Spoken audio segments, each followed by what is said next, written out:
Градежните активности за изградба и асфалтирање на 10 улици во општина Кочани се одвиваат според предвидената динамика. Деновиве градежната оператива е ангажирана околу изградба на потпорни ѕидови на улиците Пиринска и Ѓурче Петров. Веднаш потоа ќе започне поставувањето на асфалтот на улиците со широчина од 5 метри. По завршувањето на асфалтирањето ќе започне изградбата на атмосферската канализација, со што жителите од овие населени места конечно ќе го решат проблемот со атмосферските води. Па мислам дека после 30 години редно беше да се направи. Пуно пати со недоверба до сега беше.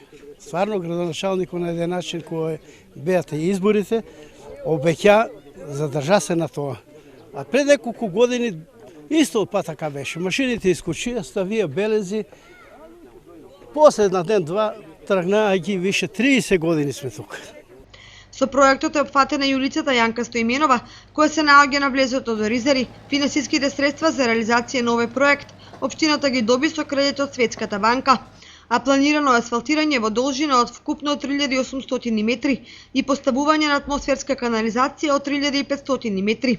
Од општината најавуваат дека асфалтирањето на планираните улици треба да заврши до крајот на оваа календарска година, со што граѓаните конечно ќе го решат овој за нив децениски проблем.